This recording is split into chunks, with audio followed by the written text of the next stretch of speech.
స్నేహానికన్న మిన్న లోకాన లేదురా స్నేహానికన్న మిన్న లోకాన లేదురా కడదాక నీడలాగా నిన్ను వీడిపోదురా నీ గుండెలో పూచేటిది నీ శ్వాసగా నిలిచేటిది ఈ స్నేహం ఒకటేనురా స్నేహానికన్న మిన్న రిటైర్డ్ హెడ్ మాస్టర్, మా classmate, award winning head master, బాల్యమిత్రుడు, మంచివాడు, మృదుభాషి, మార్గదర్శి, జ్యోతిష్యంలో దిట్ట. నా పేరు జనార్దన్ రావు. నేను పేరు కాను, చిన్నప్పటి నుంచి క్లాస్మేట్, స్నేహితుడు, పనిచేశాడు. మాటలు తక్కువ, చూపులు ఎక్కువ. నుంచి వచ్చాను నేను చిన్నప్పటి నుంచి క్లాస్మేట్స్, మంచి స్నేహితులు. ఈ రోజు కూడా కలిసి మాట్లాడుకుంటాం, ఫోన్లోను కలిసినప్పుడు చాలా సఖ్యంగా స్నేహంగా ఉంటాం. ఈ పేరు సంపత్ కుమార్. నా గురించి చెప్పాలంటే నేను సంస్కృతం లెక్చరర్గా ప్రైవేట్ కాలేజీలో పనిచేసి రిటైర్ అయ్యాను. అలాగే ముఖ్యంగా చెప్పవలసింది ఏమిటంటే మా స్నేహం ఈ ఏప్రిల్ నెలకి ఇంటూ ఫస్ట్ ఫార్ నుంచి లెక్కెట్టుకుంటే 1965 నుంచి లెక్కెట్టుకుంటే ఇప్పటికి 60 సంవత్సరాలు అయింది. అదొక విశేషం. షష్ఠి పూర్తి అనేది పుట్టినప్పటి నుంచి చేసుకుంటారు, అలాగే షష్ఠి పూర్తి దాంపత్యంలో చేసుకుంటారు. కానీ ఇక్కడ విశేషం ఏంటంటే ఈ స్నేహం 60 ఏళ్ళ నుంచి స్నేహంలో స్నేహ షష్ఠి పూర్తి అనేది జరుపుకోవడం నిజంగా అది కూడా మా గోపాలకృష్ణే గుర్తు చేశాడు, మా గోపి. అందుకని ఇవాళ అంతా సమయం అనుకూలించిన వాళ్ళు అందరం వచ్చాం. ఇంకా రావాల్సిన వాళ్ళు కొందరు ఉన్నారు. అయినా సందర్భానుసారంగా సమయం చూసుకుని అందరం వచ్చాం. చాలా సంతోషం. ఇది చెప్పడం ఇంకొక ప్రేరణ ఏమిటంటే భవిష్యత్ తరాల వాళ్ళు, మా సంతానం అయితేనే ఇతరులైతేనే స్నేహంలో కూడా ఒక క్యాస్ట్, క్రీడు, రిలీజియన్ ఇటువంటి ఏది చూసుకోకుండా చక్కగా అందరూ సహోదరంగా ఆదర్శంగా తీసుకుని పరస్పరం సహకరించుకుంటూ ముందుకు వెళ్ళాలని నా ఆకాంక్ష. వెంకటేశ్వర్లో నేను రిటైర్డ్ సబ్ ఇన్స్పెక్టర్ సిఐడి. నేను కాకినాడలోనే ఉంటాను. నాయక్ గోపాలకృష్ణ గారు నాకు గత 55 years నుంచి నాకు స్నేహితుడైన కాలేజీ దగ్గర నుంచి కూడా. ఇప్పుడు గోపాలకృష్ణ గారి గురించి చెప్పాలి అనుకుంటే ఆయన హెడ్ మాస్టర్గా రిటైర్ అయ్యి బెస్ట్ టీచర్ అవార్డు తీసుకున్నాడు ఆయన స్టేట్ గవర్నమెంట్ నుంచి. తర్వాత పామిస్ట్రీలో ఇప్పటివరకు ఎవరు రాయినటువంటి తెలుగులో అచ్చు తెలుగులో చక్కగా ఆయన పామిస్ట్రీ గురించి, కేతురాత్రి గురించి మంచి గ్రంథాన్ని ఒకటి రచించాడు. అది మన వరప్రసాద్ రెడ్డి గారికి అంకితం చేశాడు. దాన్ని తర్వాత హితభాషి, స్నేహశీలి, ఈ 50 సంవత్సరాలు మేము అనేకసార్లు కలిసాం.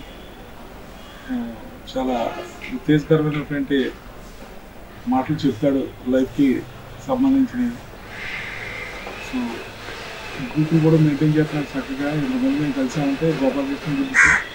నా పేరు సత్యనారాయణ, నాయుడు గోపాలకృష్ణ. మాకు నెక్కరేసినప్పటి నుంచి స్నేహితుడు. మేము చాలా క్లోజ్గా ఉండేవాళ్ళం. ఒక నాటకం అయితేనే, ఒక స్నేహితుడిగా అయితేనే మాకు చిరపరిచితుడు. నేను రిటైర్డ్ ఎంప్లాయీ గోదావరి ప్రాణాలు లిమిటెడ్. ఆయన ఇద్దరు పనిచేసినా మాకు ఏ సంవత్సరం అయినా అతనితో కలవకుండా మాకు ఏది ఉండేది కాదు. ఆయన మాకు చాలా ముఖ్యుడు. ఆయన రావడం, ఈ కార్యక్రమం చేసుకోవడం మాకు చాలా సంతోషం. నా పేరు గరిమెడ సోమేశ్వరరావు. గోపాలకృష్ణ నేను చిన్నప్పటి నుంచి క్లాస్మేట్స్. నాటకాలు వాటిలోనే ఉండేవాడిని. నేనంటే కొంచెం వాడికి అభిమానము. లేడీ వేషం వేసాను. లేడీ వేషం అంటే అన్ని నాటకాలు వేసాను చెప్పాను. నాటకాల్లో రకరకాల నాటకాలు. అది నేను రైల్వేలో విజయవాడలో ఆఫీస్ ఓపెన్ చేసి రిటైర్ అయిపోయాను. అంతవరకు లేదు. వాడు నాకు మంచి హితభాష నాకు. విశ్వావసనామ సంవత్సరం ఇది. విశ్వావసనామ సంవత్సరం మనం మొట్టమొదట మన ఫ్రెండ్షిప్ విశ్వావసనామ సంవత్సరంలో ప్రారంభమైంది. 1965.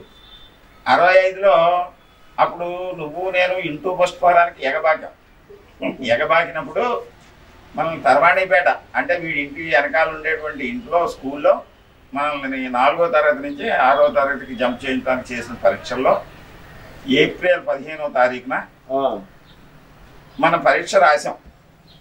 అంతకుముందు 15 రోజులు ఆ స్కూల్లో చదివినట్టు నటింపజేసి ఆ 5వ తరగతి పాఠ్యాంశాల్లో ఆదర్శ మైత్రి అనేటువంటి ఒక చిన్న నాటిక, అప్పుడు ఆ రోజుల్లో నాటికలు ఉండేవి మనకి తెలుగు పుస్తకంలో. అది కృష్ణ కుచేల కుచేల అది మనకి పాఠ్యాంశంగా వచ్చింది. దాని మీద ప్రశ్నలు అడిగారు, మనం జంప్ చేసేసాం. ఇంకా యాసవకాలంలో ఎందుకు ఖాళీగా ఉంటుంది ఎందుకని ఆ ఆదర్శ మైత్రి, రావణ సంహారం ఇలాంటి లెక్కలు తెచ్చిన చిక్కులు, లోభి ఇలాంటి నాటికలన్నీ మనం వేసి అప్పుడు ప్రారంభించినటువంటి మన స్నేహబంధం ఇది 60 సంవత్సరాలు పూర్తి చేసుకుని ఈ సందర్భంలో మనం కాకతాళీయంగా నిన్న ఏదో లింగేశ్వరరావు వాడు ఎలాగైనా సరే ఇక్కడ వచ్చేయాలని అనుకుంటాం, ఫోన్లు చేయటం, అందరూ డిఫరెంట్ ప్రొఫెషన్స్లో ఉండి ఇక్కడికి చక్కగా వచ్చినందుకు చాలా సంతోషం. ఏం చేద్దంటే ఆదర్శంగా ఈ విశ్వావసనామ సంవత్సరం ప్రారంభమైంది కనుక అందరికి కొద్దిగా వేప పువ్వు పచ్చడి పంపించు.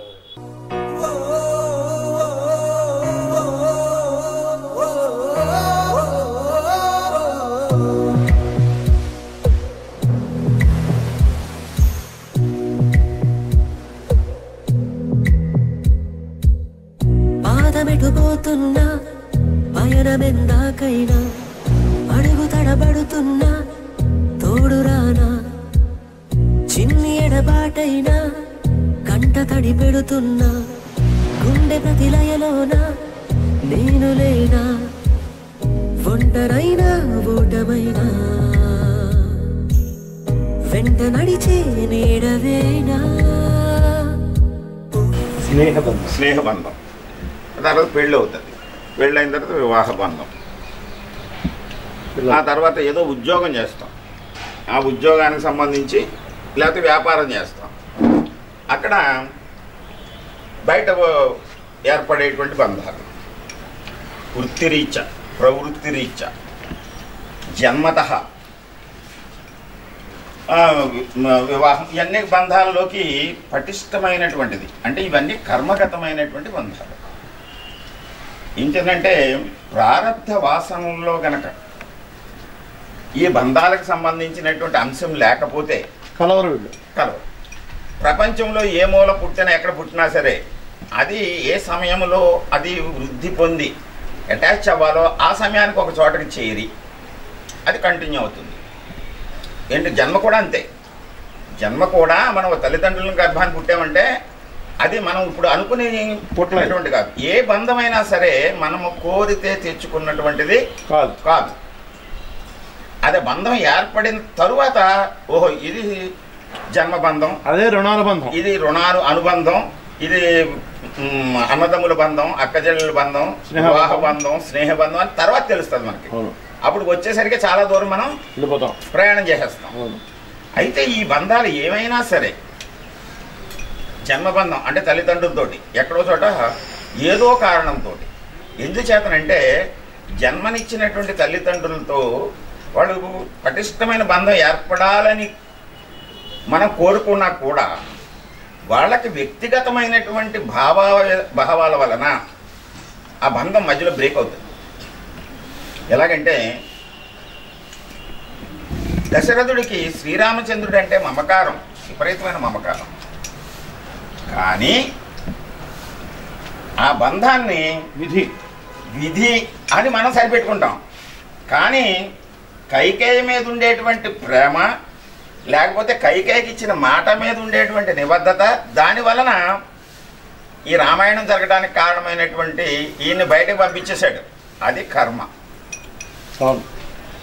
అలాగే కొన్ని చోట్ల మనం వివాహ బంధంలో కూడా డిస్టర్బెన్స్ రావచ్చు. అన్నదమ్ముల బంధం అది ఆస్తి పంపకాల్లో తేడాలు వచ్చేస్తాయి. ధృతరాష్ట్రుడికి తన కొడుకు మీద ఉండేటువంటి విపరీతమైన మమకారంతో తన సోదరుడు కొడుకుల్ని దూరం పెట్టాడు. భారతం ఏర్పడింది. ఇక్కడ ఏ రకమైనటువంటి అంటే దీనికి ఆ బంధాలన్నిటికీ కూడా ఏదో రకమైనటువంటి మమకారమో లాభాపేక్ష ఆస్తో అంతస్తో ఏదో ఒకటి జాతో మతమో ఏదో ఒకటి లింక్ పడిపోద్ది. ఇక్కడ స్నేహం దగ్గరికి వచ్చేసరికి అది ముడిపడదు. ఎందుకనంటే మనం ఆ స్నేహంలోకి ఎంటర్ అయ్యేటప్పటికి బాల్యంలో స్నేహం, బాల్యం దాటినటువంటి స్నేహం ఏమవుతుందంటే కొంచెం పాలిష్డ్గా ఉంటుంది. మామూలు చెరుకు ముక్క తినేయడానికి పంచదార తినడానికి తేడా ఏమిటంటే చెరుకు ముక్క స్వచ్ఛమైనటువంటి ఆ స్వీట్ని న్యాచురల్గా అందిస్తుంది. అందువల్ల దాంట్లో కొంత శ్రమ ఉంటుంది. విటమిన్స్ ప్రోటీన్స్ అన్నీ యాజ్ ఇట్ ఈజ్గా ఉంటాయి. పంచదార దాని నుంచే తీసింది అయినా కూడా రిఫైన్ అవుతుంది.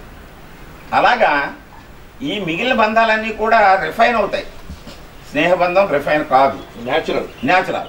ఎందుకంటే ఇప్పుడు మనం మండపేటలో 1960లో నేను వచ్చాను. అక్కడికి అక్కడ 60 రావడం కరెక్టే. 60లో వచ్చాను, 55లో పుట్టాను. అంటే నేను ఎక్కడో పుట్టాను. ఇక్కడికి వచ్చి కర్మబంధాలు ఏర్పడాలనేటువంటిది ప్రారంభంలో ఉండాలి. నేను అక్కడికి వచ్చిన తర్వాత 5వ సంవత్సరం వయసులో 1వ తరగతిలో చేరాను. అప్పటికి నీకు మీ ఇంటికి రావటం నాకు తెలుసు, మా పెద్దనాన్నగారు మీ ఫ్యామిలీ తోటి అటాచ్మెంట్ తెలుసు, కానీ మనకి ఇలా ఏర్పడుతుందని తెలియదు. కానీ 1వ తరగతి అలా క్రమక్రమంగా 5వ తరగతి వచ్చేసరికి మనం ఒక అండర్స్టాండింగ్ వచ్చాం. అది 60 సంవత్సరాలు కొనసాగిన ఈ 60 సంవత్సరాల్లో నువ్వు అనేక సమస్యలు, నేను అనేక సమస్యలు, అనేక ఉద్యోగాలు, వృత్తులు, వ్యాపారాలు, మన బంధువులతోటి రకరకాలు చేసిన మధ్యలో ఎప్పుడప్పుడు కలుస్తూనే ఉన్నాం. అప్పటికి నువ్వు సంపత్తు, నా పేరు గోపి అని ఎవరు పిలవరు. మా ఫ్యామిలీలో వాడు పిలుస్తాడు, వీడు నాయుడు అంటాడు, గోపాలకృష్ణ అంటారు, నాయుడు అంటాడు, వీడు గోపాలకృష్ణ అంటాడు. ఇలాగా వేరు ఆ అటాచ్మెంట్ అప్పుడు ఏరా అని పిలుచుకుంటాం. అక్కడ పిలుచుకున్నటువంటి ఏరా ఎప్పటికీ అది కంటిన్యూ అయిపోద్ది. కేడర్లు పెరిగిపోతూ ఉంటాయి, వయసు పెరిగిపోతూ ఉంటుంది. ఒక్కొక్కడు ప్రధానమంత్రి అయిపోవచ్చు, ఒకడు ఆడి దగ్గర పనిచేసే అసిస్టెంట్ అవ్వచ్చు. ఆ బంధం అలా ఉంటుంది. అయితే వెంకటేశ్వరరావు గారి దగ్గరికి వచ్చేసరికి కొంచెం రిఫైన్ అయింది. ఎందుకంటే తర్వాత ఏర్పడినటువంటి అటాచ్మెంట్ ఇది.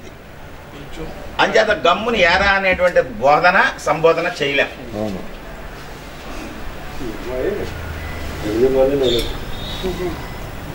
ఎందుకంటే మన మధ్య మేము లింగేశ్వరరావు, జనార్దన్ రావు, మా 3 ఫ్యామిలీస్ తిరుపతి, తిరుమల తిరిగాం. అట్లా హోటల్లో 3 రూములు తీసుకున్నాం. చెన్నైలో కూడా అసిస్టెంట్ మేము ఎరా అని పిలుచుకుంటుంటే ఎరా దగ్గర చూస్తున్నారు. ఏంటండి మీ వయసు ఏంటి ఎరా అనుకుంటున్నారు ఏంటి? 60 ఏళ్ళ నుంచి 60 ఏళ్ళ నుంచి మధ్య మధ్యలో కలుసుకుంటున్నారా, కలిసి వెళ్తున్నారా? ఒక ఆశ్చర్యంగా ఉంటుంది. అదే ఆ రూమ్ తీసుకున్నాం, స్టేట్ బ్యాంక్ గెస్ట్ హౌస్ తీసుకున్నాం. అది తెలుసున్న బ్యాంక్ మేనేజర్ గారి ద్వారా ఆ గెస్ట్ హౌస్లో 3 రూమ్లు బుక్ చేసుకున్నాం. ఆ కపుల్ ఉగాది నాడు సాయంత్రం వెళ్ళాము. మర్నాడు వాళ్ళు బ్రేక్ఫాస్ట్ తెచ్చి మాకు సర్వ్ చేస్తూ మేము ఒరే అని పిలుచుకుంటున్నాం. మేము ముగ్గురం. వాళ్ళు అంకుల్ అని పిలుస్తారు నన్ను. అంకుల్ మీ ముగ్గురికి ఎలా పరిచయం అని అడిగారు. 8th క్లాస్ నుంచి మేము ఫ్రెండ్స్ అమ్మ, ఇంటర్మీడియట్లో విడిపోయాం, తర్వాత మళ్ళీ కలుసుకున్నాం. అంటే ఇప్పుడు మీరు ఇలా కంటిన్యూ చేస్తున్నారా? కంటిన్యూ చేస్తూ ఇలాగా టూర్కి వచ్చారా 3 ఫ్యామిలీస్ కలిసి? ఇలా ఉండడం చాలా గొప్ప విషయం, చాలా ఆశ్చర్యంగా ఉంది. ఈ తరంలో కూడా ఇలా ఉంటే బాగుండు అని వాళ్ళ ఆశ్చర్యాన్ని వ్యక్తపరిచారు. అది మేము చాలా సంతోషం ఫీల్ అవ్వడానికి కారణమైంది. అందుకే మా గోపాలకృష్ణ చెప్పినట్టు స్నేహానికి షష్ఠి పూర్తి. ఈ ప్రక్రియలో నేను కూడా పాలు పంచుకుంటున్నందుకు గర్వపడుతున్నాను. నా భావి తరాలు అంటే ఇప్పుడప్పుడప్పుడు మా అమ్మాయి నాకు ఫోన్ చేస్తూ ఉంటుంది, నాన్నగారు మా ఫ్రెండ్స్ ఎక్కడున్నారు ఇలాగా. అంటే దూరం అయిపోయిన ఫీలింగ్ వాళ్ళలో కనిపిస్తుంది, కానీ దగ్గర అవ్వడానికి వాళ్ళ ప్రయత్నాలు వాళ్ళు చెయ్యరు. కానీ ఆ ప్రయత్నం మేము చేసి సక్సెస్ అయ్యాం. నేను సాయంత్రం 6 గంటలకు లింగేశ్వరరావు ఫోన్ చేశాడు, ఒరే నేను రాజమండ్రిలో ఉన్నాను, రేపు ఉదయం కాకినాడ వస్తున్నాను, రాగలవా అని అడగలేదు వాడు, రా అన్నాడు. ఒక అరగంట టైం ఇరా అన్నాను. అరగంట తర్వాత నేను వస్తున్నానని చెప్పి నా ప్రియమిత్రుడు మణిపూర్ సత్యనారాయణ ఫోన్ చేశాను, ఒరే లింగేశ్వరరావు వస్తున్నాడు, నేను వెళ్తున్నాను, నువ్వు తప్పకుండా రావాలి, సోమేశ్వరరావు గారిని కూడా తీసుకురాను. నా మాట మన్నించి వాళ్ళిద్దరూ కూడా అటెండ్ అయ్యారు. నేను ఉదయం ఇక్కడికి వచ్చాక ఇందాక మా గోపాలకృష్ణ చెప్పినట్టు మా వెంకటేశ్వరరావు గారు మా అందరికీ గుర్తే, ఆయనకి మాత్రం మేము చిన్న చిన్న గుర్తులు అయినా మేము ఫీల్ అవ్వట్లేదు. ఆయన అలా ఉన్నా నేను చాలా క్లోజ్ అవుతూ వెంకటేశ్వరరావు గారు మేమందరం ఇక్కడికి వచ్చాము రండి అనగానే ఆయన సమయభావం తీసుకోకుండా తప్పకుండా వస్తానని ఆయన తన వంతు సహకారంగా వచ్చారు, మాతో ఇంతవరకు ఉన్నారు, మమ్మల్ని ఆనందింపచేశారు. అలాగే మా సంపత్ కుమార్, ఆయన్ని చూసి నేను దరిదాపు 35 ఏళ్ళు 40 ఏళ్ళు అవుతుంది. 40 ఏళ్ళ తర్వాత ఈవేళ చూసినా ఆయన ఒరే అని పిలిచాను కానీ ఏమండి అని పిలవలేదు, అంటే పిలవను. ఎందుకంటే మా స్నేహం అలాంటిది. వాడు 8th క్లాస్లో ఉన్నప్పటి నుంచి నాకు తెలిసినప్పుడు ఆయన ఏమండి అని ఎలా పిలుస్తామండి. అదండి స్నేహం అంటే. మీరందరూ కూడా మమ్మల్ని ఆదర్శంగా తీసుకుని స్నేహం అంటే ఇదే అని మీ తరం వాళ్ళు కూడా ప్రూవ్ చేస్తే మేము చాలా సంతోషిస్తాము. ఇక్కడ అంతా కూడా మా గోపాలకృష్ణ గొప్పతనం. నేను వాడికి ఈ విషయంలో థ్యాంక్స్ తప్ప ఇంకేం చెప్పట్లేదు. ఇప్పుడు థ్యాంక్స్ ఉండవు, అదిగోండి ఇది ఇక్కడ ఇంకో విషయం చెప్పాలమ్మా, సారీలు ఉండవు. ఇక్కడ ఇంకొక విషయం చెప్పాలి ఏమిటంటే, ఏ పనికైనా సరే కర్త కార్యత చేవ ప్రేరకశ్చ అనుమోదక చత్వార సమభాగిన అంటారు. ఏదైనా ఒక ఘనకార్యం చేయాలంటే చెప్పేవాడు, సలహా ఇచ్చేవాడు, చేసేవాడు, వాడిని అనుమోదించి ఇలా చేయరా అని చెప్పేవాడు, ఇవన్నీ ఉండాలి. అంటే ముందు కర్త ప్రధానం, కర్త కారయత అనేది. ఇక్కడ కర్త కర్మ క్రియ మేము గతంలో వేసినటువంటి నాటకాలకి అన్నిటికీ నిజంగా డైరెక్టర్ కూడా మా గోపాలకృష్ణే. నాటకం అంటే గుర్తొచ్చింది, అప్పుడు అల్లూరు సీతారామరాజు నాటకం వేస్తే ఇంకో వీడే సీతారామరాజు, వాడు పక్కన కూర్చున్నాడు రోతరపాడు. అలాగండి వీడు బ్రిటిష్ ఆడికి వేషంలో మాత్రం వాడు బ్రిటిష్ వాళ్ళు మించిపోయాడు. వీడున్నాడు చూసావా, వీడెప్పుడు మాకు రత్తి అంచేత లేడీ క్యారెక్టర్ పోషించడంలో వీడి తర్వాత.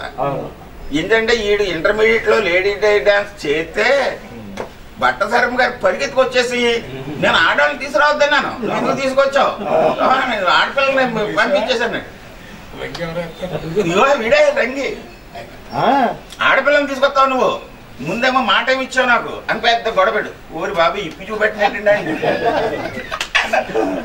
వీడికి మొగుడు, దానికి మొగుడు వీడు, బళ్ళు గంటం పడాలు ముగ్గురు, వీళ్ళు రాలేదు ఇంకా రాలేదు. అప్పుడు మొన్న మా అక్క కూడా అంటుందిరా, ఒరే మీరు నువ్వు చిన్నప్పుడు అల్లూరు సీతారామరాజు నాటకం వేసావు కదా, ఆ ఫోటోలు ఏమైనా ఉన్నాయని అడిగింది. చూసుకో ఏం చేస్తారంటే అప్పుడు ఎలా ఉండేదంటే, ఇప్పుడు మీ ఫ్యామిలీలో మీ తమ్ముడు, మీ సిస్టర్, వీళ్ళందరితోటి, అలాగే లింగేశ్వరరావు వాడు వీళ్ళ సిస్టర్స్ తోటి వీళ్ళ మనం అటాచ్మెంట్ ఉంటుంది ఫ్యామిలీ తోటి. ఎందుకంటే నేను ఎప్పుడో మన గోపాల సాముద్రికంలో ఏదో పెడితే వీళ్ళ సిస్టర్ దాంట్లో అరుణ నన్ను పలకరించి వీడితోటి చెప్పి మన గోపాలకృష్ణ కదా అంటే ఈ కల్మషం లేనటువంటి అటాచ్మెంట్ అనేటువంటిది స్నేహంలో ఉంటుంది. ఏంటంటే వీడు అలా కాదు, వీడు తరంలో ఉండేది మన తరంలో ఉంది, ఇప్పుడు తరం లేదు. ఒకడు ఎదిగితే రిలేషన్లో ఏమవుతుందంటే, అన్నదమ్ములు ఉన్నారు అనుకో, వాడు ఎక్కువ సంపాదించాడు అనుకో, నాకంటే ఎక్కువ సంపాదించాడు, ఒక్క ఒక వ్యక్తి ఎదిగితే మా ఫ్రెండ్ గర్వంగా చెప్పుకుంటాం. అలా చెప్పుకునే వాళ్ళం. చామర్తి రామకృష్ణ వాడు యుఎస్ వెళ్ళి వాడు టెక్నికల్గా మంచి మేధావి అయ్యాడు. అలాగా మనం చెప్పుకుని ఫ్రెండ్ అని చెప్పుకోవడానికి గర్వపడతాం. ఇంకొకటి మన స్టూడెంట్ మనకంటే చిన్నవాడైనా సరే వాడికి అభివృద్ధిలో వస్తే గర్వపడతాం. అలాంటి వృత్తిలోకి వచ్చిన ఈ రెండాటికి ఈ భేదం ఉండదు. నేను టీచర్గా 34 సంవత్సరాలు చేశాం. చాలా ఆనందించాం. అయితే మొదటి నుంచి నాకుండే అలవాటు ఏంటంటే మనం ఏ ఊరు వెళ్ళినా వెళ్తూ ఉంటాం. అక్కడ ఉండేటువంటి బంధువులు ఎవరు, స్నేహితులు ఎవరు, వాళ్ళని ఒకసారి అలాగా నేను కాకినాడ వెళ్ళానుకో, ఆ వీధంట అలా వెళ్తున్నాను అనుకో, అక్కడ ఎవరు ఉంటారని ఒకసారి పలకరించుకో. అయితే అది ఎందుకంటే మన ఉనికి ఇంకా ఈ భూమి మీద ఉందని మనం తెలియచేయడం. అది ఇప్పుడు సమాజంలో ఇప్పుడు మన రిలేషన్స్లో కూడా తగ్గిపోయింది. ఇప్పుడు మన దగ్గర ఉన్న మన పుట్టిన పిల్లల్లో కూడా ఎందుకంటే వేగం ఎక్కువైపోయింది, సమయం లేదు. నిజానికి సమయం లేకపోవడం ఏంటి, ఇప్పుడు చేసుకోవాలి మనం కూడా దానికి ప్రభావితం అయిపోయాం. ఎందుకంటే ఈ పాత సోదాలు తీసేయండి అంటున్నారు. అలా తయారైంది. అలాంటి దాంట్లోంచి మనం బయటకు వచ్చేసాం. ఎందుకంటే 70లోకి వచ్చేసాం. ఇంకా చాలు. నేను ఒక 5 సంవత్సరాల నుంచి నేను ప్రతిరోజు 4 గంటలకి లేవటం, మనకి అప్పుడు 5వ తరగతిలో ఆర్ఎస్ఎస్ శాఖకి వెళ్ళేటువంటి సమయం నుంచి అలవాటు. ఇప్పటికి కూడా అదే కొనసాగుతుంది. లేచి కాసేపు ప్రేయర్ చేసుకుని, కాసేపు చిన్న చిన్న ఎక్సర్సైజ్ చేసుకుని, ఏదో రాసుకుని, మనకి ఏదో భావాలు వస్తూ ఉంటాయి. ఆ భావాలు పేపర్ మీద పెట్టుకుని, ఆ స్క్రిబ్లింగ్ ప్యాడ్ తీసుకుని రాసుకుని అలా చేస్తూ ఉంటాం. అలా చేస్తున్నప్పుడు ఇవన్నీ ఈ పాత మిత్రులు ఒక్కోసారి గుర్తుకొస్తూ ఉంటారు. మనం రికలెక్ట్ చేసుకుంటాం, ఎక్కడ ఉన్నాడో ఏమిటో అనుకుంటూ ఉంటాం. మనం ఒక్కొక్కసారి రిఫ్రెష్ అవ్వాలి అంటే మధ్యలో మనం కలిసాం. గత 10 సంవత్సరాల క్రితం మనం వైజాగ్లో కలిసాం. మనం అప్పుడప్పుడు కలుస్తూ ఉంటాం. అంటే ఒకళ్ళు ఇద్దరు కలుస్తూ ఉంటాం. ఎక్కువ మంది కలిసేటువంటిది ఇప్పుడు మనం అదే గ్రూప్లో మన పేర్లు ఇందాక మనం కూర్చొని మాట్లాడుకున్నప్పుడు దగ్గర ఒక 50 పేర్లు మనం కూర్చొని మాట్లాడాం. ఆ 50 మంది కూడా ఎక్కడో చోట మనకి తగులుతుంటారు. భాస్కర్ రాజు అని ఒక అతను ఉండేవాడు, ఎలక్ట్రికల్ డిపార్ట్మెంట్లో పనిచేసాం. అతను బ్రదరు ధవళేశ్వరంలో ఉన్నాడట. అతని బ్రదర్ మనకి టచ్ లేదు. చేయాలి. వాళ్ళు ఏం చేశారంటే, నేను ఈ సాముద్రికం ఈ ఛానల్ పెట్టాను కదా, దాంట్లో చూసి ఆ నెంబర్ తీసుకుని నాకు ఫోన్ చేసి, నేను భాస్కర్ రాజు బ్రదర్ అండి అన్నట్టు. భాస్కర్ రాజు అంటే ఎవరంటే అప్పుడు మళ్ళీ చెప్పాడు హైదరాబాద్లో ఉంటాడు. వాళ్ళ అన్నయ్యకి ఫోన్ చేశాడట. ఫోన్ చేసి ఛానల్ చూడమనేసరికి మన గోపాలకృష్ణ అని వాళ్ళ సిస్టర్ వాకిలిపూడిలో ఉంటారట. ఆవిడకి ఫోన్ చేశాడు. వీళ్ళందరికీ కట్టుకుని ఓ రోజు మా ఇంటికి వచ్చారు 10 మంది. ఆ భాస్కర్ రాజు ఏం చేశాడు, బోస్ గారు హైదరాబాద్లో సెటిల్ అయ్యారు, మన లెక్చరర్, కెమిస్ట్రీ లెక్చరర్. ఆయనకు టచ్లో ఉన్నాడు భాస్కర్ రాజు. ఆయనకు ఫోన్ చేసి, గోపాలకృష్ణ మీరు ఆయన ఇప్పుడు కలుసుకున్నప్పుడు గోపాలకృష్ణ లింగేశ్వరరావు అని ఏదో ఆయన ఇంచేదంటే మేము బాగా ఆయనతోటే అటాచ్మెంట్. ఇంచేదంటే ఆయన ఇంట్లో అద్దెకున్నప్పుడు ఆయన సైకిల్ కూడా నేర్పాం మనం, గ్రౌండ్కి తీసుకొచ్చి. ల్యాబ్ భావం మా చేతుల్లో పెట్టి కూడా ఆయన తాళాలు మాట ఇచ్చి. ఆయన గోపాలకృష్ణ కాకినాడలో ఉన్నాడండి, ఇదిగా యూట్యూబ్ ఛానల్ ఈ నెంబర్ వచ్చిందంటే ఆ నెంబర్ తీసుకుని ఫోన్ చేశాడు నాకు. ఫోన్ చేసి, హలో సుభాష్ చంద్రబోస్ అన్నాడు. నిజంగా చెప్తున్నాను, నేను సుభాష్ చంద్రబోస్ అంటే నేను ఎవరో అనుకుని, చెప్పండి సార్ ఎవరు అంటే, నేను ఎవరినైనా సరే నా ఫోన్ ఎవరు చేసినా సరే హలో సార్ అంటాను. అవతలాడు ఎవడవని, కుర్రాడు ఎవరు, మనకి ఎందుకు ఫోన్లో అవతలాడు ఎవరు తెలియదు మనకి. ఎవరో చెప్పు, ఎవరో చెప్పు అని సింగులర్లో మాట్లాడుతున్నాడు ఆయన. సార్ మీరా అన్నాను నేను. గుర్తుకొచ్చిందా, ఎక్కడున్నావు అన్నాడు. ఇలాగా నేను తిమ్మాపురంలో ఉన్నాను, నేను రాజమండ్రి వచ్చాను, నువ్వు ఇంటి దగ్గర ఉన్నావా, నేను వస్తున్నాను నీకోసం ఇప్పుడు అని ఆయన బయలుదేరి వచ్చేసాడు. ఇక్కడ వచ్చేసి ఇక్కడ కూర్చుని కాసేపు మాట్లాడుకుని ఆయన అడ్రస్ అది ఇచ్చి లేదు. అంటే అక్కడ ఆ ఫస్ట్ అపాయింట్మెంట్ కదా ఇంటర్మీడియట్, మనకి ఆయనకి 6 సంవత్సరాలు తేడా ఉంటుంది అంతే, 7 సంవత్సరాలు అంతే. మనం ఇంటర్ 2 ఏళ్ళు, డిగ్రీ 3 ఏళ్ళు, ఫస్ట్ బ్యాచ్ ఎంఎస్సీ అయిపోయిన వెంటనే జాబ్ వచ్చేసింది. నాకును మా ఆఖరి తమ్ముడికి 11 ఏళ్ళు తేడా మేము ఎనమండిలో. అంటే ఇదెందుకు చెప్తున్నా అంటే ఇప్పుడు అందరూ తల్లి తండ్రి వీటితో ఉంటారు. నేను మా తండ్రి గారితోటి ఎనమండుగు సంతానంలో పుట్టాను, పెద్దనాన్నగారి దగ్గర పెరిగాను, ఈయనకి 3, ఇంకో పెద్దనాన్నగారి దగ్గర 3 ఏళ్ళు ఉన్నాను, ఆయనకు ఎనమండుగురు. ఆ పెద్దనాన్నగారి దగ్గర ఉన్నప్పుడు మేనత్త గారి ఇల్లు పక్కన ఉండేది, మరి వంట చేయడానికి మా మేనత్త గారి పిల్లల్ని పంపించారు, వాళ్ళు 10 మంది, మా మేనత్త గారికి 10 మంది. అలాగే నేను మండపేటలో ఉన్నప్పుడు మందులు అవి పట్టుకుని వెళ్తూ ఉండేవాళ్ళం కదా, సైకిల్ మీద వీడిని తీసుకెళ్ళాను, వీడిని తీసుకెళ్ళాను, ఓసారి పళ్ళు కూడా కొట్టాం. అప్పుడు అక్కడ అది ఆయనకి వీళ్ళందరితోటి నాకు అటాచ్మెంట్, అంటే ఎక్కువ మందితో.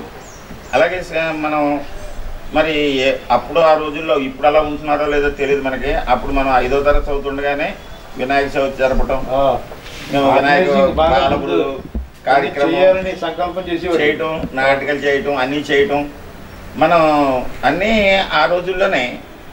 ఇప్పుడు డిగ్రీ చదువుతున్నటువంటి వాళ్ళు, పోస్ట్ గ్రాడ్యుయేషన్ చదువుతున్న మన అప్పుడే నీలో ఒక లీడర్షిప్ క్వాలిటీ ఉండేది, 10 మందిని కూడగట్టి చేసేవాడు నువ్వు.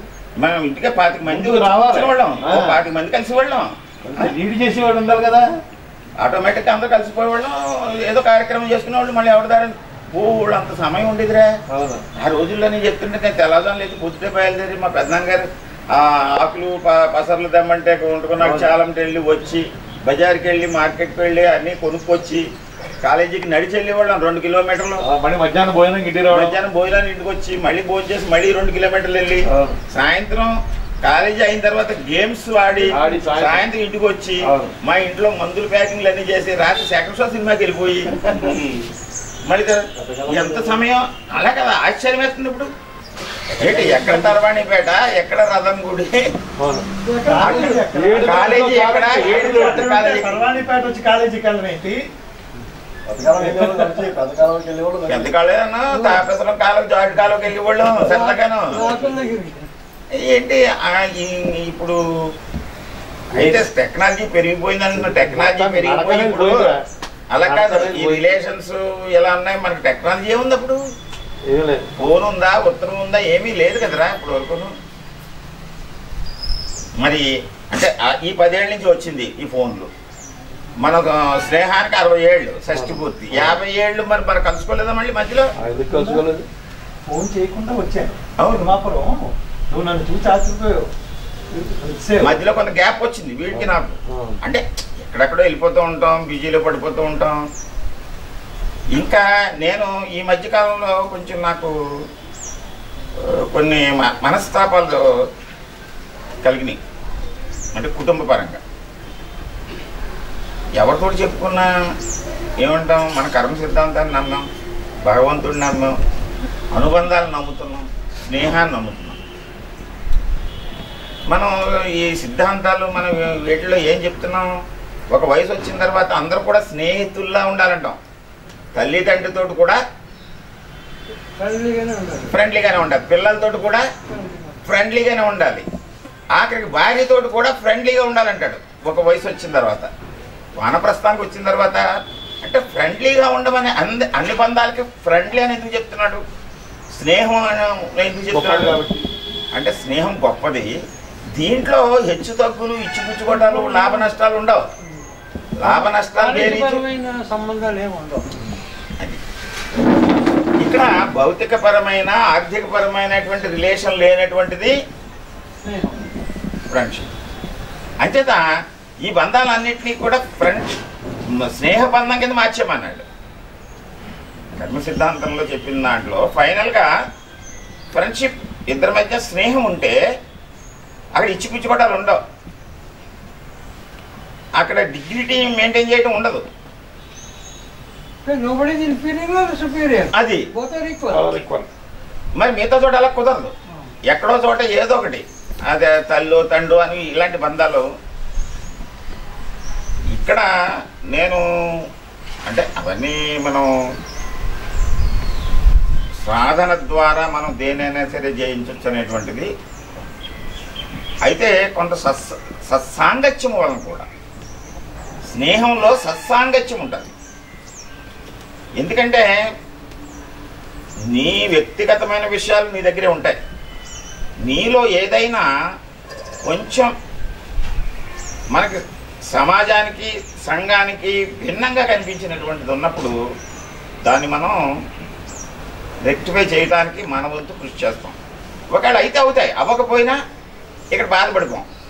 అదే మిగతా బంధాల్లో ఏమవుతాయంటే నేను చెప్పిన మాట నువ్వు వినలేదు ఉంటాయి. ఇక్కడ రాగద్వేషం లేదు. నేను ఆ రాగద్వేషాల ముసుగులో అంటే నా వల్ల కాదు, అంటే అలాంటి బ్లేమ్ చేయడం కాదు. తల్లిదండ్రులు మీకు అందరికీ ఏం తెలుసు, తల్లిదండ్రులు అంటే నరసింహారావు గారు వాళ్ళు, సిస్టర్స్ అంటే వసుంధర అనేవి తెలుసు. కానీ నాకు నేను కాకుండా 7 ఉన్నారు, 5 సిస్టర్స్, 2 బ్రదర్స్. నేను ఇక్కడి నుంచి అక్కడికి వెళ్ళిపోయిన తర్వాత ఆ అటాచ్మెంట్ తోటి ఇలా కొనసాగుతూనే ఉంది, ఇప్పటికీ కొనసాగుతూనే ఉంది. దానివలన కొన్ని నిజంగా వాళ్ళు వ్యక్తం చేసినటువంటి అభిప్రాయాలు అవి చూస్తే ఒక చాలా బాధకరం. అయితే కాక చెప్పింది అది ఒక వీడి దగ్గర వ్యక్తం చేశాను, ఆడి దగ్గర వ్యక్తం చేశాను కాదు, వీడు ఏదో చెప్పారు. నేను ఏం చేశానంటే నేను ప్రతి సంవత్సరం తత్వవిధానంద గారు అని చెప్పేసి రామకృష్ణ మఠానికి వస్తాడు. ఆయన ఒకసారి కలుసుకున్నాం కదా మనం అక్కడ. అవును, స్పీచ్కి వచ్చాను నేను ఒకసారి. ఆయన ఋషికేశ్ నుంచి వస్తుంటారు, దయానంద సరస్వతి ఆశ్రమాన్ని ఫెంటాస్టిక్ అన్నమాట. ఆయన మొన్నసారి విదుర్నీతి చెప్తున్నాడు. ఈ 15 రోజులు ఒక్కొక్కటి చెప్తాడు ఆయన విదుర్నీతి. నేను కంపల్సరీ వెళ్తాను క్లాస్. దాంట్లో ఆ విదుర్నీతిలో ఎంత గొప్ప విషయం చెప్పాడంటే, ఈ విదురుడు ధృతరాష్ట్రుడు మదన పడిపోయి నిద్ర రావట్లేదు. వాడు 3 కారణాలు చెప్తాడు. ఆ 3 కారణాలు అక్కడ కొన్ని 100 శ్లోకాలు చెప్పాడు కదా. దాంట్లో చెప్పింది ఏంటంటే, ఎవరిని అయినా సరే ఒకడు నిన్ను ఇబ్బంది పెడుతూ ఉంటే, అది బంధుత్వం వల్ల అవ్వచ్చు, లేకపోతే ఇంకో కారణం వల్ల అవ్వచ్చు, ఇబ్బంది పెడుతున్నాడు. ఏడాది పొడుగునా అటు రోజు తిడుతున్నాడు వచ్చి మనల్ని ఒకడు. మనం విని ఊరుకుంటున్నాం. ఏడాది నుంచి తిట్టేస్తున్నాడు కదా అని చెప్పేసి ఒక రోజు మనం వ్యతిరేకంగా వాడిని దూషించాం, చాలు అయిపోయింది. ఇంకా నువ్వు ఎక్కువైపోయావు. ఎందుచేతనంటే వాడు ఏడాది నుంచి 1000 సార్లు తిట్టాడు, నువ్వు ఒకసారి తిట్టావు. ఒకటి ఎలాగవుద్ది మన లెక్క కాదు. ఎందుకంటే వాడు తిట్టడం వాడు సహజ లక్షణం. అది నువ్వు దానికి రిప్లై ఇచ్చావనుకో, ఏమయ్యావు? నువ్వు ఈక్వల్ అయిపోయావు. ఒక రకంగా చెప్పాలంటే వాడికంటే ఇంకా డౌన్ అయిపోయావు నువ్వు. అంటే ఎట్టి పరిస్థితుల్లోనూ రిప్లై అయిపోయావు. ఇంకోటి ఏం చెప్పాడైనా, నువ్వు రిజిస్టర్ పోస్ట్ పంపుతావు ఎవరికైనా, తీసుకోలేదు, అది ఎవరికి వెళ్తుంది మరి? ఇది అంతే. వాడు నిన్ను దూషిస్తున్నాడు, నువ్వు దూషించుకో, రిసీవ్ చేసుకోక అసలు. అంటే అప్పుడు నాకు కొంచెం జ్ఞానోదయం అయింది. రిసీవ్ చేసుకుంటే మనం రిసీవ్ చేసుకుందామని ప్రయత్నం చేస్తేనే మనకి ఒక రకమైనటువంటి అలజడి వస్తుంది మనసులో. రిసీవ్ చేసుకోకుండా వస్తే ఫ్రీ అయిపోతాం. అంచేత సమాజంలో మనకి అటువంటి ఇబ్బంది లేనటువంటిది ఒక స్నేహమే. మిగతా రిలేషన్స్లో అన్నింటిలో కూడా ఏదో రకమైనటువంటి కృతకమైనటువంటి భావజాలం ఎవరొకళ్ళు పెట్టడం వలనో వాటిల్లో వాళ్ళకి రాగద్వేషాల వల్ల ఏర్పడటం వలనో జరుగుతూ ఉంటుంది. చేత దీన్ని మనం అంటే ఇప్పుడు 60 దాటి 70లో వచ్చేసాం. ఫర్దర్గా ఎంతకాలం కొనసాగితే అంతకాలము కూడా హ్యాపీగా ఎక్కడ ఎవరు కలిస్తే అందరూ కలవాలని ఏం లేదు. ఓ మండపేట వచ్చాం, నిన్న వెళ్ళాం, వీడిద్దరు కలిసాం, కాకినాడ నుంచి అప్పుడప్పుడు హాయ్ అనుకుంటాం. అంటే ఒక మహానుభావుడు చెప్పాడు, వైజాగ్ వస్తే మిమ్మల్ని హాయ్ అంటే బాగుంటుంది. ఇప్పుడు అలా కాదు, ఒక మెసేజ్ పెడితే ఆ మెసేజ్ పెట్టడం ఎందుకంటే వాళ్ళకి అన్నేస్తావా నేనేం చేస్తానంటే చాలా చక్కగా ఉంటుంది ఫ్యామిలీ చిన్నది. వాళ్ళు బడ్జెట్ కూడా చాలా చక్కగా చేసుకుంటారు, ఖర్చు పెట్టుకుంటారు. దీపావళి వస్తుంది, ఆ సంవత్సరం డబ్బులు మిగల వాళ్ళ ఫాదర్కి సరే మాట్లాడతారు.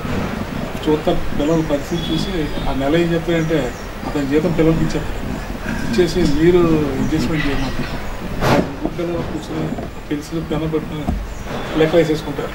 లెక్కలు వేసుకుంటే లాస్ట్లో తపాసులకు డబ్బులు మిగిల్చుకోవాలి. 300-400 మిగులుతాయి. ఓకే మనకి వచ్చేసి మనం దీపావళి చక్కగా చేసుకుందాం అనుకుంటారు. ఆ పెద్ద పిల్ల చిన్నపిల్లలతో 10 మంచి డబ్బులు ఇవ్వలేదు మనం ఈ డబ్బులు ఎక్కడ ఇచ్చేస్తారు, ఇంకేమన్నా టపాసు ఉంటారు. ఫాదర్ వచ్చి అడుగుతాడు, ఏది తీసుకోవచ్చు కొనుక్కోలేదంటాడు, ఏది 5 రేపు నాకు ఎక్స్ట్రా అమౌంట్ ఇద్దాం. దీపావళికి సామాన్లకి మనం కరెన్సీని కాల్చినట్టే కదా డాడీ, ఎందుకంటే మేము మానేసాం. ఆడ ఫాదర్ ఏం చేస్తాడంటే అదే టైంలో సిగరెట్ కాలుతుంటాడు. అది అదొకటి ఉంటుంది అలవాటు. అది ఆ సిగరెట్ పక్కన పడేది. సో అంతే రోజులు ముట్టుకోడు, కారులో వెళ్తుంటాడు. కారు అంటే ట్యాక్సీ మానేసి బస్సులో పోతాడు. ఈ పిల్లలు ఏం చేస్తారంటే ఆటోలో వెళ్తాం మాట్లాడతారు, వాళ్ళకి ఏదో వెహికల్ వ్యాన్ పెడతారు. ఇలాగ ఫ్యామిలీ ఒక ఐడియల్ ఫ్యామిలీ కింద ఉంటాడండి చక్కగా. వేరే ఈ తొంటరినా కొడుకున్నాడు, ఎదురుకుంటాడు కొడుకు ప్యాకెట్లోకి వెళ్తుంటాడు, అక్కడేదో గొడవ అవుతుంది. చిన్న కుర్రోడే 10th చదువుతుంటాడు. ఆ పక్కన వాడు జోకర్ ఏదో పెట్టేస్తుంటాడు, దొంగ జోకర్లు పెడితే ఆడ స్టాప్ చేసేస్తాడు, పొడి చేస్తాడు, దొంగ ఆడి. సో జైలుకి వెళ్ళిపోతాడు. సరే ఈ ఫ్యామిలీ అందరూ వెళ్ళి జాయిన్ మీద తీసుకుంటారు. ఆ పిక్చర్కి వీళ్ళ ఫ్యామిలీకి సిమిలారిటీ ఉందండి కరెక్ట్గా. వాళ్ళ ఫ్యామిలీలో మెయింటెనెన్స్, వాళ్ళ ఫాదర్ గవర్నమెంట్ జీప్ని సొంతానికి ఉపయోగించుకునేవాడు కాదు. ఆఫీస్ టైంకి ఆఫీస్కి వచ్చేది, మళ్ళీ వచ్చేవాడు. మధ్యాహ్నం భోజనానికి సైకిల్ మీద వచ్చేవాడే.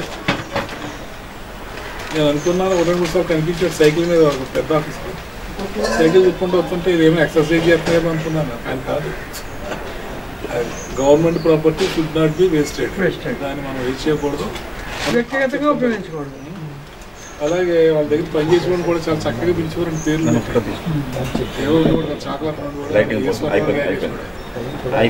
ఏదో అటెండర్ ఉండేవాడు, వాళ్ళ పేరు ఏదో కుమారస్వామి, ఏదో కుమారస్వామి అని పిలిచేవాడు. అటెండర్ కాదా అలాగే ఇట్లాంటివి ఏం లేవు. ఫోటో కూడా అయితే ఇక్కడ మనకి ఈ కర్మబంధాలు అంటాం కదా, ఈ కర్మబంధాలని తొలగించుకోవడానికి పుట్టాడు అబ్బాయి. ఎందుకంటే 24 సంవత్సరాలు పసిపిల్లాళ్ళలాగే బతికాడు. 24 సంవత్సరాలు పండూరు స్టూడెంట్స్ అందరూ కూడా వచ్చి వెళ్తా ఉంటారు. ఇంద్రపాలెంలో చేశాను, ఇంద్రపాలెం స్కూల్. నేను 8 స్కూల్స్ స్టాఫ్ వీళ్ళు కూడా ఇంక్లూడింగ్ అందరూ పరిచయం. ఇవి కూడా నేను వచ్చాడు ఒక అతను. అండ్ నేను శంకవరంలో పనిచేసినప్పుడు సునీల్ కుమార్ అని ఇల్లు కట్టుకున్నాడు, వచ్చాడు. వచ్చి మా ఆవిడని నన్ను పిలిచెళ్తారు. ఎవరైనా సరే ఈ విలేజెస్లో ఎవరైనా సరే స్టూడెంట్స్ వాళ్ళ పిల్లల పెళ్ళిళ్ళు అయినా ఏదైనా వచ్చి పిలుస్తారు. ఈవిని కూడా ఏం చేతనంటే మనం సంపాదించేది ఏమీ లేదు. అనుకుంటున్నాం ఇవన్నీ సంపాదించేసి పట్టుకుపోతాను, ఏం పట్టుకెళ్ళాం మనం సంపాదించేటువంటిది అభిమానం, ప్రేమ, అదొకటే. ఏం చేయాలంటే నేను ఆ సిద్ధాంతం మీద ఈ పామిస్ట్రీని స్టడీ చేశాను. పామిస్ట్రీని స్టడీ చేసి ఈ 46 సంవత్సరాల నుంచి పామిస్ట్రీ చెప్తున్నాను. మా పెద్దనాన్నగారు పామిస్ట్రీలో పుస్తకం రాయాలని ఆయన ప్రయత్నం చేసి ఫెయిల్ అయ్యారు. ఆయన చేయలేకపోయాడు. నన్ను చివరిలో ఆయన అవసాన దశలో ఇక్కడికి వచ్చాడు. నరసరావు గారు ఇక్కడికి వచ్చాడు. లాస్ట్ 2004. ఆయన నేను చేయలేకపోయినా నువ్వు చేయరా అని చెప్పేసి నా పుస్తకానికి ముందు మాట రాశాడు. రాసి అప్పుడు అనుకున్నాను నేను మనం ఏదైనా సరే సంకల్పం చేయాలని 2015లో బుక్ రాసి దీంట్లో నాకు బంధువుల్ని స్నేహితుల్ని అందరినీ ఇన్వాల్వ్ చేయాలని అందరి దగ్గర తిరిగి అవకాశం ఉన్నటువంటి వాళ్ళు ఇంకో ఈ ఫోటో పెట్టాను, నీ ఫోటో ఉంటుంది వాడిదైతే ఒక చాప్టర్కే ప్రథమంలో ఉంటుంది. అలాగే చాలామందిని ఇన్వాల్వ్ చేశాను, స్నేహితులు, ఫ్రెండ్స్. ఇప్పుడు మనం ఈ ర్యాపోర్ట్ మెయింటైన్ చేయబట్టే కదా ముఖ్యమంత్రి స్థాయి మనిషి దగ్గర నుంచి కూడా నాకు పరిచయిస్తున్నారు. ఇది డబ్బు కోసం ఏమీ కాదు, డబ్బులు ఎంత ఇస్తే ఎంతో మనం అదొక ప్యాషన్, దాని మీద ఉత్సాహం అంతే. అది దానికే ఖర్చు పెట్టేస్తాం. అదే జాబ్ సాటిస్ఫాక్షన్. ప్రొఫెషన్ అన్ని ప్రొఫెషన్స్లో నోబుల్ అండ్ హానరబుల్ ప్రొఫెషన్ ఏదంటే ఇంజనీర్ కాదు, టీచర్, సాఫ్ట్వేర్ ఇంజనీర్ కాదు, పోలీస్ ఆఫీసర్ కాదు, లేదా మిలిటరీ ఆఫీసర్ కాదు, టీచర్ నుంచి వెళ్ళి అందరూ వస్తారు. అవును, అలాంటి ఆచార్య దేవ భవ అన్నారు. అందుకే టీచర్ ప్రొఫెషన్ అనుకున్నాడు. దాంట్లో 35 years అన్బ్లెమిష్డ్ సర్వీస్ చేశాడు అండ్ బెస్ట్ టీచర్ అవార్డు కొట్టాడు. అట్లాగే ఫార్మసీలో మంచి గ్రంథం ఒకటి రాశాడు, అందరికి అర్థమయ్యేలాగా తెలుగులో. ఇప్పటివరకు రాలేదనుకుంటున్నాను నేను, తెలుగులో రాలేదు. ఆయన జీవితంలో సక్సెస్ఫుల్ మ్యాన్. శ్రీ గురుభ్యో నమః. ఇవాళ 2025 ఏప్రిల్ నెల 15వ తేదీ. నిజానికి చెప్పాలంటే షష్ఠి పూర్తి అది వయసుకి చేసుకుంటారు, వివాహ సందర్భంగా చేసుకుంటారు. అలాగే ఈ షష్ఠి అనేటువంటిది మానవుడి యొక్క వింశోత్తరి ఆయుర్దాయం ప్రకారం అంటే 120 సంవత్సరాల్లో సగభాగం కాబట్టి, సగభాగం వీడి జీవితంలో సుఖంగా గడిపేవాడు కాబట్టి మిగిలిన షష్ఠి కూడా శుభ్రంగా చేసుకోవాలని శాంతి చేసుకుంటారు, షష్ఠి శాంతి.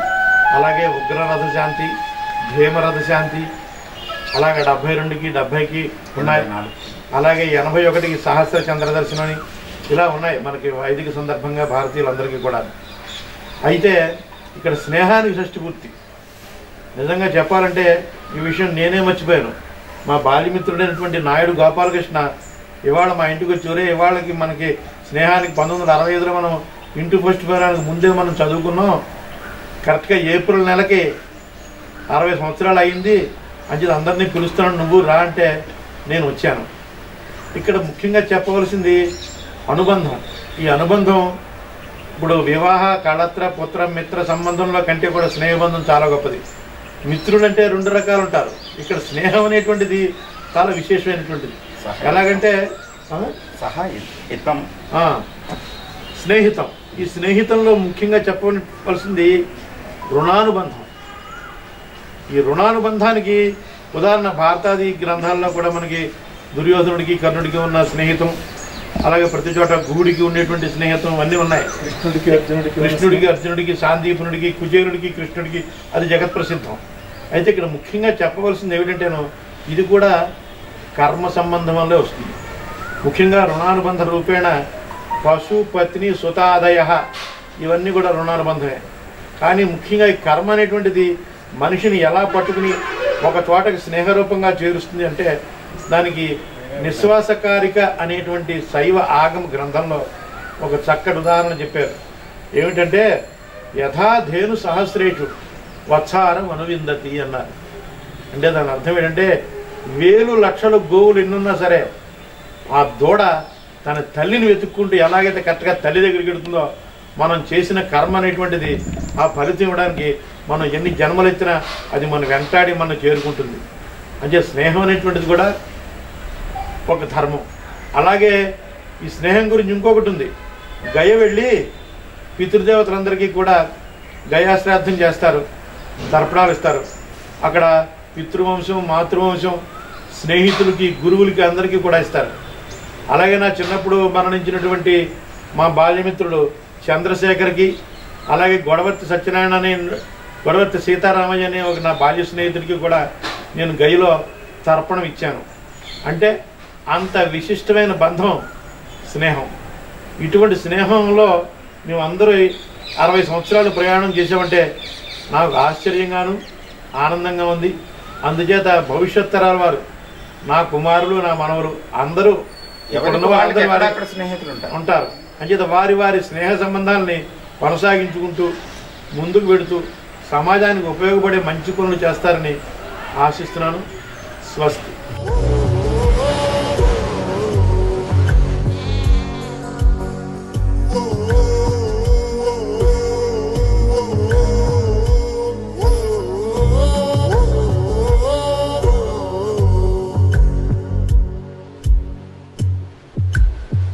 మా నాన్నగారు 2015లో ఆయనకి అప్పటికి 15 అంటే 10 ఏళ్ళ క్రితం 87 సంవత్సరాల వయసు. మా అమ్మగారికి 82. ఆయన ఏమనంటే ఇప్పటి వరకు కూడా ఈ సంసార బంధంలో పడి నేను ఏ క్షేత్రానికి వెళ్ళలేదురా, మన కాశీ తీసుకెళ్ళాను. 88 సంవత్సరాల వయసు, 80 దాటిన వాళ్ళని కాశీ తీసుకెళ్ళటం అంటే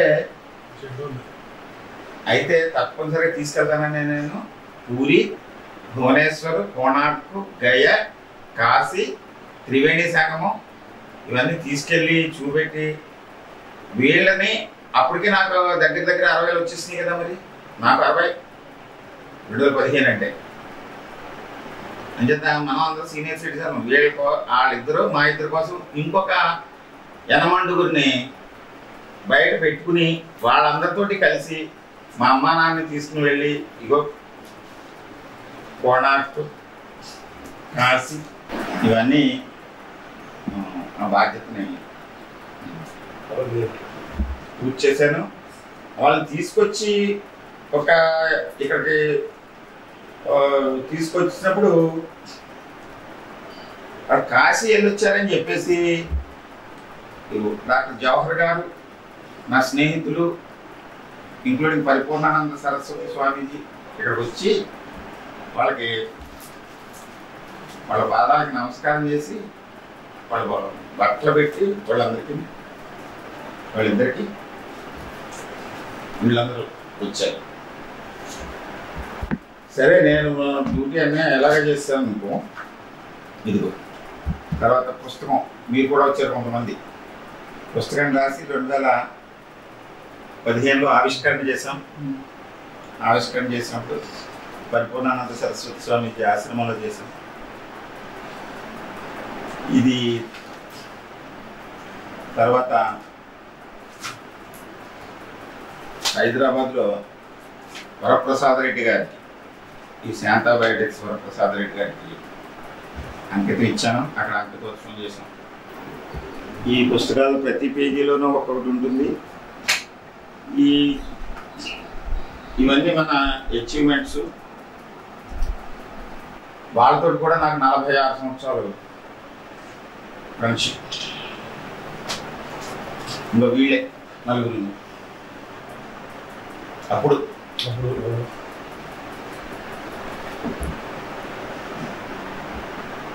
స్నేహం ఏదైనా సరే మనం అది ఎన్ని సంవత్సరాలైనా సరే కొనసాగించాలి. ఇది వీళ్ళు 46 సంవత్సరాల నుంచి నేను నామంలో ఫస్ట్ అపాయింట్మెంట్లో ఏర్పడ్డాను. 4 different faculties. ఓకే. ఈయనకి ఈ కామేశ్వరరావు గారు చైన్ స్మోకర్ అనమాట. ఆయన దాన్ని మానిపించడం కోసం నేను బలవంతంగా ఆయన మాలేయించి శబరిమల తీసుకెళ్ళాను. శబరిమల తీసుకెళ్ళడానికి నేను ఎక్కలేనంటే డోలీ మీద తీసుకెళ్ళాను.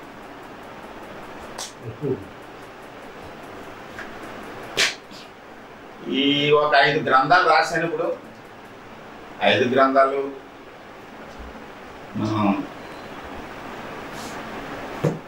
5 ఈ పెద్ద పుస్తకం, ఈ పుస్తకంలోనే నేను మిమ్మల్ని అందరినీ ఇంక్లూడ్ చేశాను. ఇంకో వరప్రసాద్ రెడ్డి గారికి అంకితం ఇచ్చాను. మా పెద్దనాన్నగారు, పెద్దమ్మ గారు, నరసింహారావు గారు, పెద్దమ్మ గారు. ఈ పరిపూర్ణానంద సరస్వతి స్వామి తోటి నాకు 25 సంవత్సరాలు అయింది. ఇక్కడ వచ్చి 25 సంవత్సరాల నుంచి ప్రతిరోజు మేము ఏదో సందర్భం మాట్లాడుకుంటూ ఉంటాం.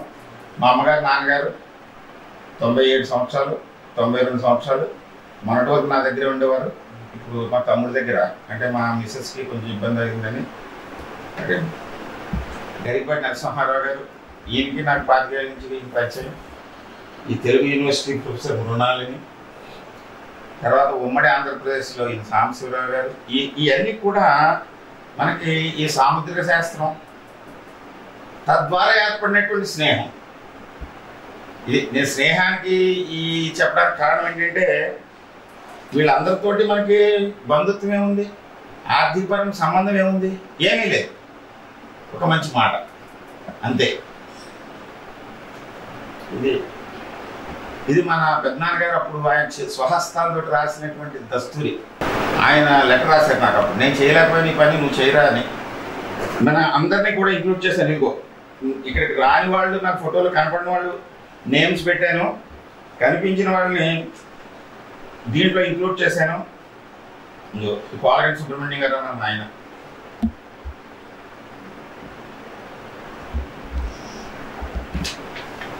డాక్టర్ రామ్ స్వరూప్ జవహర్, ఈయన 35 సంవత్సరాల నుంచి నాకు డాక్టర్, ఫ్యామిలీ డాక్టర్, స్నేహ హాస్పిటల్.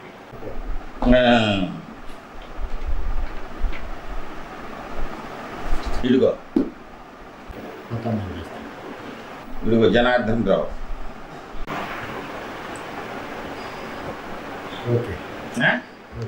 ఇప్పుడు ఈ షూటింగ్ చేస్తున్నాడు ఈ అబ్బాయికి నాకు పరిచయం ఏంటంటే, ఇతను ఒక చాలా మంచి కుర్రాడు, యువకుడు. ఇతనికి 2 కిడ్నీలు ఫెయిల్ అయినాయి. ఫెయిల్ అయితే చాలా సిక్ అయిపోయాడు. మాస్టర్ అన్నాడు, ఒకసారి వచ్చాడు నాకు, హ్యాండ్ చూశాను, జీవిత రేఖ ఒక చోట డల్ అయిపోయింది. డయాలసిస్కి వెళ్ళేవాడు. ఇంకా వారం వెళ్ళకపోతే నీకు ఎన్నాడో ఇదని అనే సందర్భంలో చూసి నేను లెక్క కట్టి, నీకు ఇక్కడ ఈ నెలలో ఇంకా నీకు రిలీఫ్ వచ్చేస్తుంది అన్నాను. ఏం రిలీఫ్ అంటే అసలు ఎక్కడ కిడ్నీస్ దొరకట్లేదండి అన్నాడు. ఎలా బాబీ చెప్పు. వెంటనే ఇలా వెళ్ళాడు, ఓ డోనార్ వచ్చాడు, అప్పుడు రిలీఫ్ అయ్యాడు. ఇప్పుడు తర్వాత పిల్లలిద్దరిని చదివించాడు. ఆత్మవిశ్వాసం,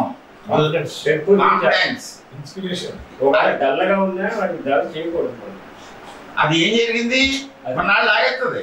ఈ లోపల భగవంతుడు ఏర్పాట్లు జరుగుతాయి. మాత్రం నేను చెప్తాను. ఓకే, ఇది మన విశేషము. ఇందాక మా అమ్మాయిని అది చూపెట్టలేదు, మా అమ్మాయి అల్లుడు, మా మేనల్లుడే. మా మేనల్లుడికి 2000 సంవత్సరంలో డిగ్రీ అయినంటే చేశాను మా అమ్మాయికి. అక్కడ నా స్వార్థం కూడా కొంత ఉంది. ఏంటంటే అబ్బాయి అప్పటికి ఇబ్బందుల్లో ఉన్నాడు. రేపొద్దున్న ఇంకో బయటవాడు ఎవడైనా వస్తే మనకి ఏంటి పరిస్థితి, మన పరిస్థితి ఏంటి అని ఆలోచించి మా మేనల్లుడిని అడిగాను, మా అమ్మాయిని అడిగాను అని చేసాను. ఓకే అన్నారు, డిగ్రీ అయినట్టు చేసి. అందరికీ కూడా నమస్కారం అండి. ఇంతవరకు మా గోపాలకృష్ణ, నా గోపాలకృష్ణ, మనందరి గోపాలకృష్ణ. ఎందుకంటున్నానంటే వాడు చిన్నప్పటి నుంచి ఎంత కష్టపడ్డాడో, ఎలా ఉన్నాడో, ఏం చేసి పెరిగాడో స్నేహితుడిగా నాకు తెలుసు. తను ఎంత ఉన్నత స్థితి పొందుతాడని ఏనాడు నేను ఊహించలేదు. మేము 8వ తరగతి నుంచి ఇంటర్మీడియట్ వరకు ఫ్రెండ్స్ని. ఇక్కడ గ్యాదర్ అయిన అందరూ కూడా ఆల్మోస్ట్ ఆ టైంలో ఫ్రెండ్స్ని. కొన్ని కారణాల వల్ల ఎవరికి వాళ్ళు వేరే చోట సెటిల్ అవ్వడం వల్ల కొన్నాళ్ళు కలుసుకోలేకపోయాం. సుమారు 15 సంవత్సరాల క్రితం మళ్ళీ ఒకరినొకరు ఎక్కడున్నామో తెలుసుకుని గ్యాదర్ అయ్యి స్టిల్ ఈ రోజుకి మేము కంటిన్యూ చేస్తున్నా కూడా గోపాలకృష్ణ ఏమిటో ఈ రోజు వరకు నాకు పూర్తిగా తెలియనందుకు నేను చాలా చింతిస్తున్నాను, బాధపడుతున్నాను. ఎందుకంటే ఈ ఇంటికి నేను చాలాసార్లు వచ్చాను, ఇవన్నీ చూశాను. కానీ ఇప్పుడే ఒక ఆలోచన వచ్చింది. చదువుకున్నాక, ఉద్యోగం సంపాదించాక, వివాహ జీవితంలో పిల్లల్ని కని వాళ్ళని పెంచి పెద్ద చేసి ఆ బాధ్యతలు మోస్తూ ఒక స్కూల్కి హెడ్ మాస్టర్గా తన పదవికి న్యాయం చేస్తూ అంత ఖాళీ లేని సమయంలో కూడా తనకి ఇష్టమైనటువంటి సాముద్రిక శాస్త్రాన్ని ఏమాత్రం వదలకుండా తనలో పట్టు సంపాదించి సుమారు 4-5 గ్రంథాలు రాశానని చెప్తున్నాడు. అందులో 3-4 గ్రంథాల వరకు నాకు కూడా ఇచ్చాడు, నేను చదివాను. కానీ ఇంత ఉన్నత స్థితి అని నేను ఊహించలేదు.